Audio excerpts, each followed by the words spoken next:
दिनों से मैं बेसब्री से रोशनी का इंतज़ार कर रहा था। उससे मुझसे मिले हुए 1 हफ़्ता हो गया था।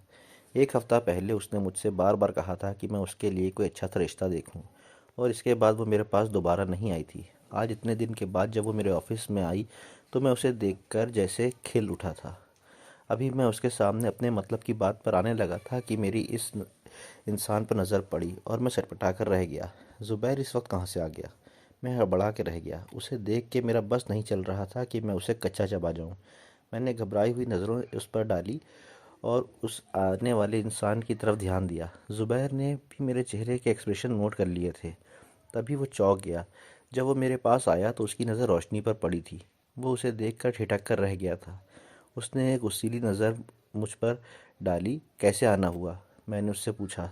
रोशनी ने हम दोनों को बिजी देखा तो दोबारा आने का कहकर वहाँ से चली गई, और मैं उसे चाहते हुए भी नहीं रोक सका। तभी ज़ुबैर मुझसे कहने लगा, मैं बड़े छुपे रुस्तम हो गए हो, ख़ास चीज़ें छुपा रहे रखने लगे हो। जानते हो, ख़ास चीज़ें हमसे ज़्यादा देर तक इंसान छुपा नहीं सकता। वो कभी ना कभी तो नज़र आ ही जाती हैं। वो अपने छुपे शब्दों में क्या कहना चाह रहा था मैं समझ गया था। मैंने एक ज़बरदस्ती मुस्कुराहट अपने चेहरे पर सजा ली और कहा कि ऐसी कोई बात नहीं है जैसा तुम समझ रहे हो। वो कहने लगा, ठीक है, कल टाइम से मीटिंग में आ जाना। और मीटिंग वहीं पर है जहाँ पे हम लोग पिछली बार मिले थे।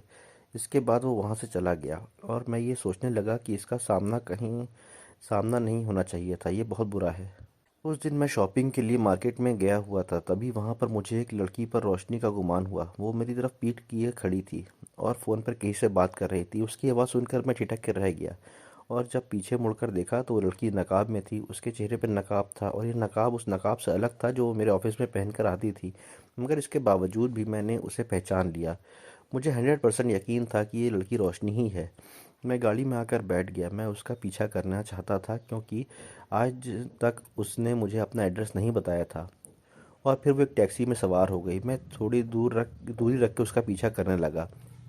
काफ़ी दूर निकल आने के बाद भी टैक्सी लगातार चलती रही थी। इस बार मैं तब कर रह गया था कि ये कहीं पे रुक क्यों नहीं रही। मैं जितना रोशनी के बारे में जानना चाहता था उतना ही वो मुझसे छुपा रही थी।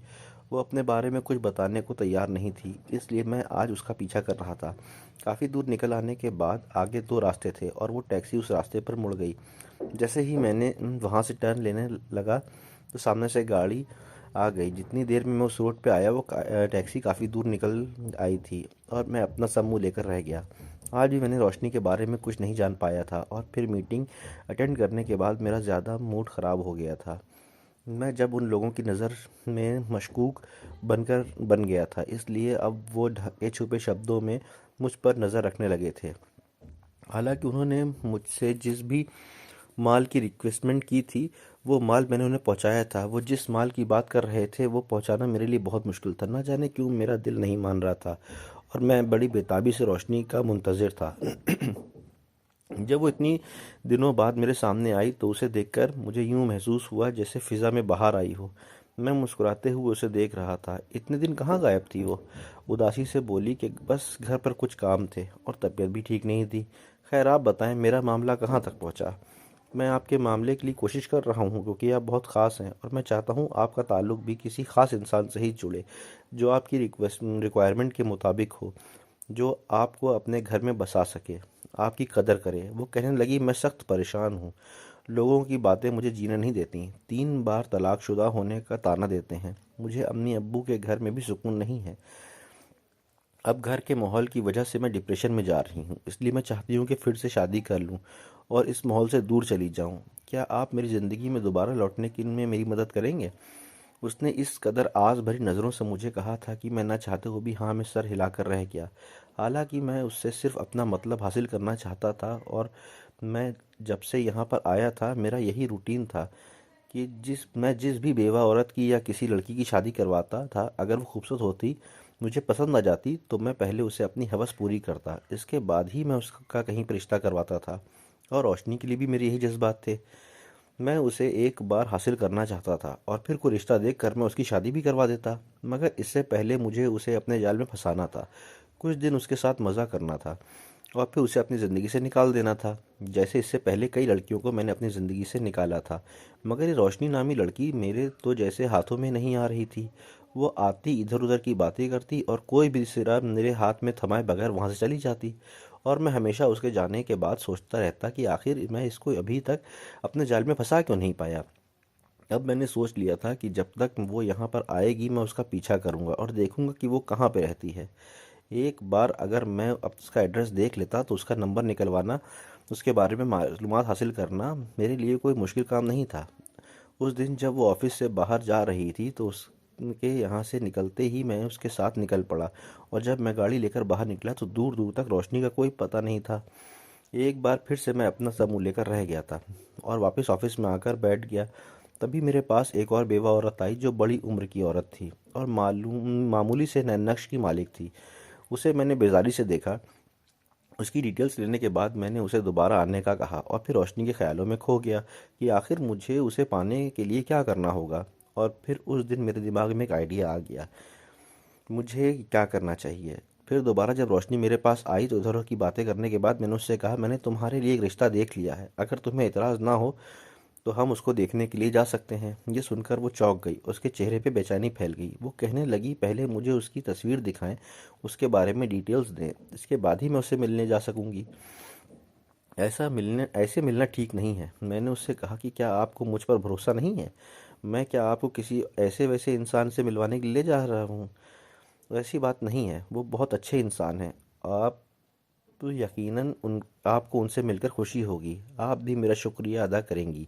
मैंने आपकी इतने अच्छे ख़ानदान में शादी करवाई। ये सुनकर रोशनी का चेहरा फूल सा खिल उठा था।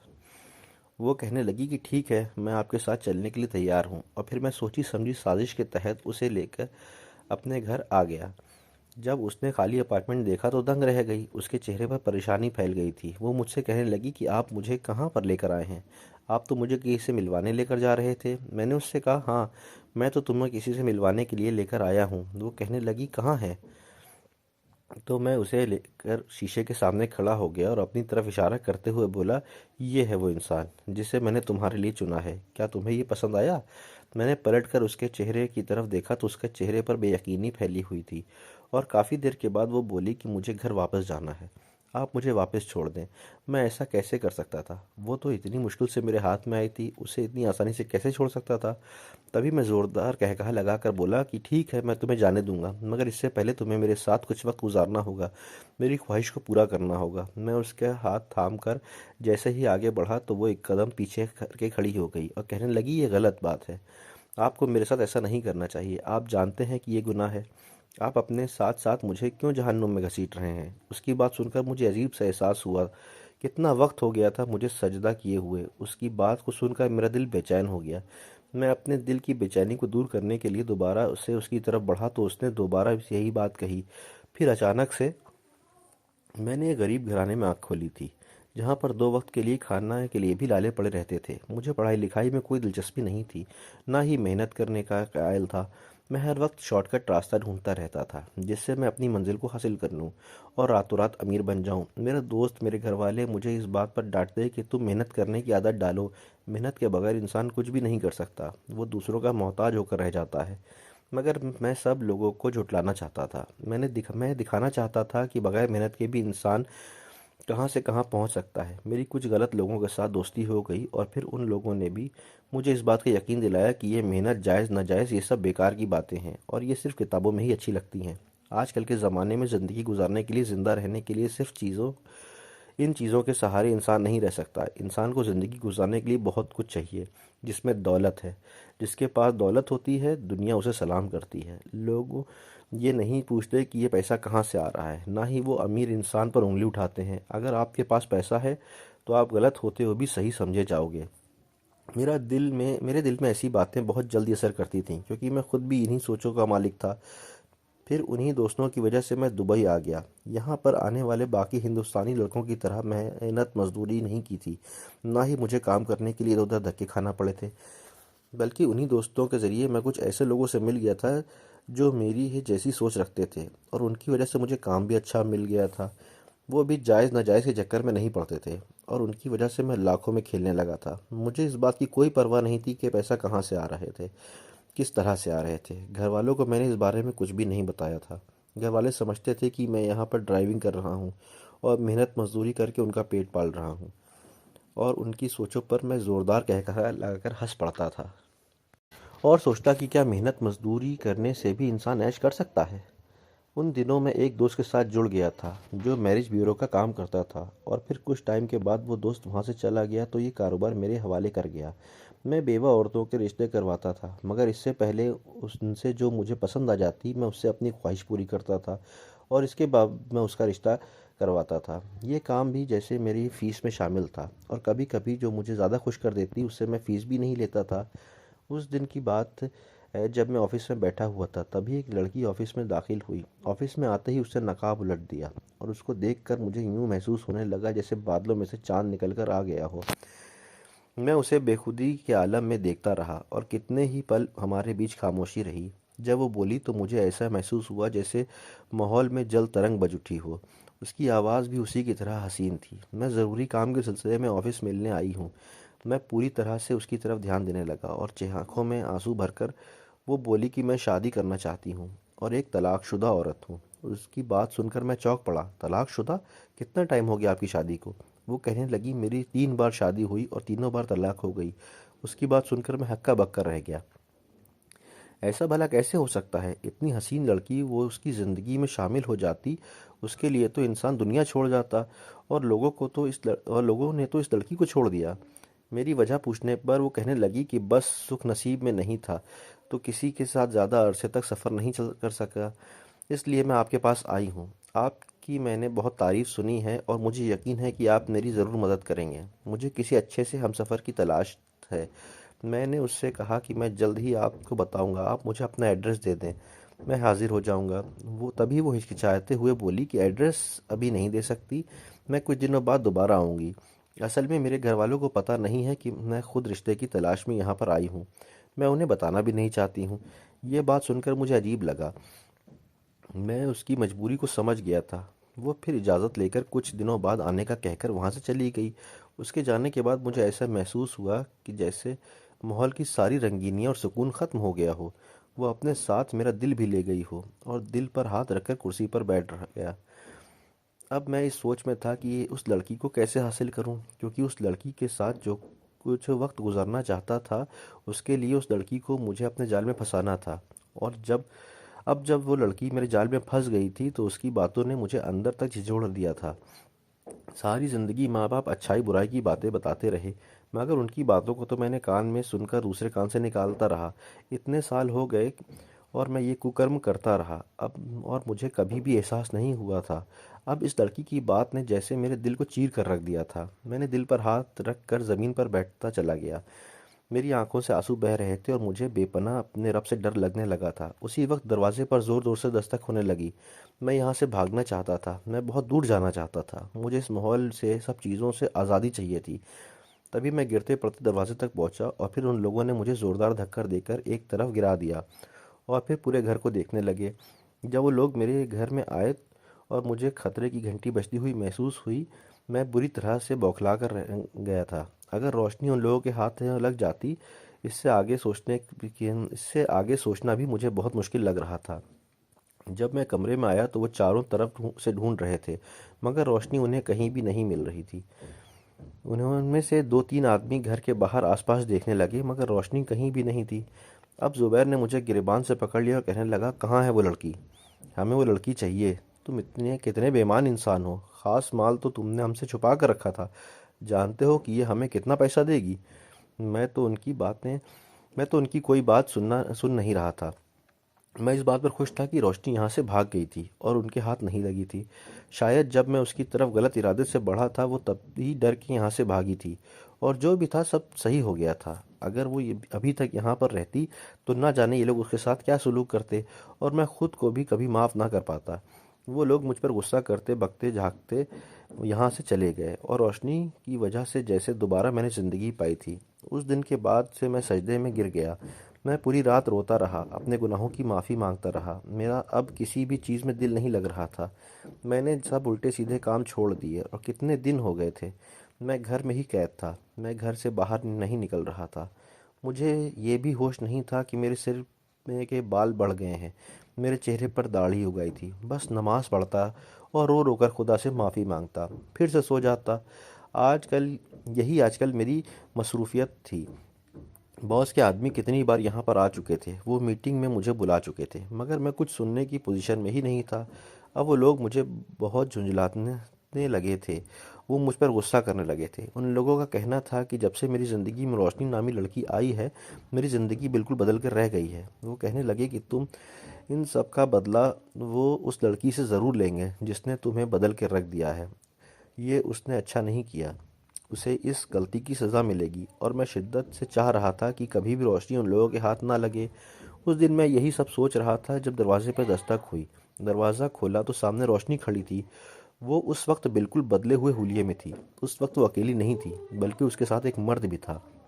वो दोनों आकर मेरे सामने बैठ गए और फिर मुझसे एक डील करने लगे। उनकी बात सुनकर मैं सोच में पड़ गया। मैं फिर हैरानी से रोशनी के चेहरे की तरफ देखने लगा। मैं जो हमेशा से उस खोज में था कि वो कौन थी, कहाँ रहती थी, अब जब मुझे उसका सच पता चला तो मुझे उस पर गर्व महसूस हो रहा था। तभी उन लोगों ने मुझे से अपना सवाल दोबारा दोहराया। मैंने इस बात में सर हिला दिया और कहा कि मैं आप लोगों की ज़रूर मदद करूंगा और जैसे आप लोग कहेंगे वैसा ही करूंगा। मेरे इस फैसले ने उन दोनों के चेहरे पर खुशी की लहर दौड़ा दी थी और वो दोनों मुझसे हाथ मिलाकर वहाँ से चले गए। फिर कुछ दिनों बाद सोचे समझे प्लानिंग के तहत जब मैं ऑफिस में था तो रोशनी मेरे पास आई। वो आज भी उसी नकाब में थी और अब जब मैं उसका सच जान गया था तो मुझसे इस बात का कोई डर नहीं था कि अगर ज़ुबैर लोगों ने उसे देख लिया तो क्या होगा। उसे यहाँ पर आए हुए थोड़ी ही देर गुजरी थी कि मेरे अंदाजे के मुताबिक उन लोगों को रोशनी के यहाँ आने की खबर मिल जानी चाहिए थी। ऐसा ही हुआ। थोड़ी देर बाद ज़ुबैर वहाँ आ गया और मुझे रोशनी को उस जगह पर ले जाने को कहने लगा। उसने मुझे इस बात की धमकी दी कि इस लड़की को हम वैसे ही उठवा लेंगे, मगर तुम्हारे साथ हमारी दोस्ती दुश्मनी में बदल जाएगी, और तुम जानते हो कि हमारी दुश्मनी कैसी होती है। मैं उसकी धमकी से डरा नहीं था, बल्कि यह तो हमारी सोची समझी साजिश थी जिस पर मैं अमल करना ज़रूरी था। मैंने रोशनी से कहा कि आपको मैं एक जगह लेकर चलता हूँ, आपको मुझे किसी से मिलवाना है। वो बहुत अमीर इंसान है और वो आपसे शादी करना चाहता है। रोशनी ने पहले तो इनकार किया, फिर हमारे साथ उठ खड़ी हुई। ज़ुबैर ने ये सब कुछ मुझसे अकेले में कहा था और ये कहने के बाद वो बाहर जाकर गाड़ी में बैठ गया था। और फिर रोशनी को जब मैं उस जगह पर ले आया तो सब लोग वहाँ मौजूद थे। और फिर वो रोशनी को वहाँ पर छोड़ने के बाद जब मैं वापस मुड़ने लगा तो चीखते चिल्लाने लगी, मेरी मिन्नतें करने लगी कि मुझे यहाँ पर मत छोड़कर मत जाओ। मगर मैंने उसकी एक भी ना सुनी। वो चिल्लाने लगी, तुमने मुझे धोखा दिया है, मेरे साथ गलत किया है। हम दोनों आपस में बहस कर रहे थे। हमारा मकसद वक्त को बर्बाद करना था, उन लोगों को खुद में उलझाए रखना था। तभी वहाँ पर वो पार्टी भी आ गई जिसका सब लोग बेसब्री से इंतज़ार कर रहे थे। हम लोग भी उसी पार्टी को ही देखना चाहते थे, उस इंसान का चेहरा देखना चाहते थे। गाड़ी में से एक इंसान निकला जिसने अपने चेहरे पर मास्क पहना हुआ था। वो आकर हमारे सामने खड़ा हो गया और जब उसने मास्क उतारा तो ये देखकर हम हक्का बक्का रह गए, क्योंकि वो एक जानी मानी शख्सियत थी। वो रोशनी को देखकर कहने लगा, वाह, आज तो तुम लोगों ने कमाल कर दिया। आज तुम लोगों ने मुझे खुश कर दिया और बदले में अब मैं तुम लोगों को खुश कर दूंगा। अभी वो लोग ये बातें कर ही रहे थे कि तभी पुलिस की गाड़ी का सायरन बजने लगा। वो सब लोग बौखला गए, क्या हो गया है। पुलिस ने चारों तरफ से घेर लिया था और उन लोगों को ये बात समझने में देर नहीं लगी थी कि मैंने मुखबरी कर दी थी और मैं पुलिस के साथ मिल गया था। मेरे बॉस ने पिस्टल निकालकर मुझ पर 2-3 गोलियां चला दी। मेरी आंखों के सामने अंधेरा छा गया और मैं ज़मीन पर गिर गया था। आखिरी मंजर मैंने देखा कि रोशनी मेरे चेहरे के ऊपर झुकी हुई थी और वो बहुत बुरी तरह से रो रही थी और बॉस उसको बालों से पकड़कर पीछे खींच रहा था। इसके बाद मेरी आंखें अंधेरे में डूब गईं। जब मुझे होश आया तो सफ़ेद दीवारों को देखकर मैं चौंक गया। मेरे पास नर्स और डॉक्टर खड़े थे, साथ ही कुछ पुलिस वाले भी। ये तब मुझे अंदाज़ा हुआ कि मैं ज़िंदा बच गया हूँ और सुरक्षित जगह पर हूँ। थोड़ी देर बाद रोशनी भी वहाँ पर आ गई और उसके साथ कुछ पुलिस ऑफिसर भी थे। वो मुस्कुराते हुए मुझसे मेरा हालचाल पूछ रहे थे। बाकी लोग वहाँ पे से चले गए थे, मगर रोशनी मेरे सामने कुर्सी पर बैठ गई और नज़रें झुकाए न जाने वो किन सोचों में गुम थी। रोशनी दरअसल एक सीक्रेट एजेंट थी जो कि खुफिया एजेंसी से मिली हुई थी और मैं इंडिया से यहाँ पर आने के बाद ऐसे लोगों के गिरोह के साथ काम कर रहा था जो लड़कियों की स्मगलिंग कर रहे थे। और हमारे गिरोह में बहुत बड़े बड़े नाम भी शामिल थे जो बाहरी दुनिया में तो ऊंचे ओहदे पर थे और दुनिया के सामने शरीफ इंसान के तौर पर जाने जाते थे, मगर छुप कर वो इस घिनौने खेल में मिले हुए थे और उनकी मदद से ही ये गुनाहों का खेल कामयाबी से खेला जा रहा था। फिर मैं भी उनके साथ शामिल हो गया, अच्छे बुरे की तमीज़ खो बैठा। मेरे पास जो भी औरतें रिश्ता करवाने के लिए आती, उनसे जो ज़्यादा जवान होती उनको मैं अपने गिरोह के हवाले कर दिया करता था, और फिर उनकी दूसरे मुल्क में स्मगलिंग की जाती थी। उन लड़कियों को देह व्यापार के लिए इस्तेमाल किया जाता था। ज़्यादातर लड़कियों को तो कोठे की वेश्या बना दिया गया था। मैं ये सब कुछ जानते हुए भी दौलत के लालच में अंधा हो गया था। उस दिन रोशनी ने मेरी आंखें खोल दी थीं, मेरी सोती हुई अंतरात्मा को झंझोड़ कर रख दिया था, और मैं ये सोचने पर मजबूर हो गया था कि किस कदर गुनाहों की दलदल में डूबा हुआ था। मैं ये भूल गया था कि एक दिन मुझे भी इसी दुनिया से जाना है, और जब मैं यहाँ से वापस जाऊँगा तो मैं अपने खुदा को क्या मुंह दिखाऊंगा, अपने गुनाहों को कैसे छुपा पाऊंगा, क्या खुदा भी मुझे माफ़ कर पाएगा? तभी रोशनी मुझसे कहने लगी कि मैं ऑफिसर से बात कर ली है, उन्होंने कहा है कि तुम्हारी सज़ा में वो जो कमी करने की कोशिश करेंगे, क्योंकि तुमने पुलिस की मदद की है, और इस वजह से तुम्हारी सज़ा कम करवाने के लिए हम सब आगे बात करेंगे। उसकी बात सुनकर मेरे चेहरे पर फीकी सी मुस्कुराहट आ गई। मैं कहने लगा, जो गुनाह गलती में मैंने की है उसकी सज़ा भुगतने के लिए मैं तैयार हूँ, क्योंकि मैं ये सोचकर डर रहा हूँ कि अगर ये सारे गुनाह और गलतियों का भार लेकर मैं खुदा के सामने हाजिर होऊंगा, तब मुझे गुनाहों गलतियों की सज़ा जो मिलेगी शायद वो बर्दाश्त नहीं कर पाऊंगा। इसलिए मैं चाहता हूँ कि जब मैं दुनिया से जाऊँ तो मेरे गुनाह और गलतियों का बोझ काफ़ी कम हो। मेरे ठीक होने के बाद मुझे जेल में डाल दिया गया। मुझे 10 साल की कैद हुई थी, और मेरे गुनाहों और गलतियों की खबर मेरे माँ बाप और ख़ानदान वालों को पहुँच गई थी। मेरे सब बहन भाई रिश्तेदार जो मेरे पैसे पर ऐश कर रहे थे, अब वो लोग इस बात पर पछता रहे थे। उन्होंने मेरा पैसा अपने ऊपर क्यों खर्च किया, क्योंकि ये नाजायज़ पैसा था, और सारी ज़िंदगी मेरे ख़ानदान वालों ने जायज़ पर ही गुजारा किया था। अब मैं जेल में सारा दिन खुदा की इबादत करता रहता हूँ और अपने गुनाहों की माफ़ी मांगता हूँ, इस उम्मीद पर कि शायद वो मेरे गुनाहों को माफ़ कर दे। मैं आप लोगों से भी गुजारिश करना चाहूँगा कि आप लोग भी मेरे लिए दुआ करें, खुदा मुझे मेरे गुनाहों के लिए माफ़ कर दे। तो दोस्तों, इस कहानी को लेकर आपकी क्या राय है, कमेंट बॉक्स में ज़रूर बताएं। अगर कहानी अच्छी लगी हो तो प्लीज़ लाइक करें। अगर आप हमारे चैनल पर अभी तक सब्सक्राइब नहीं किया है तो ज़रूर कर लीजिएगा। तो मिलते हैं ऐसी ही मोटिवेशनल कहानी के साथ। Thanks for watching.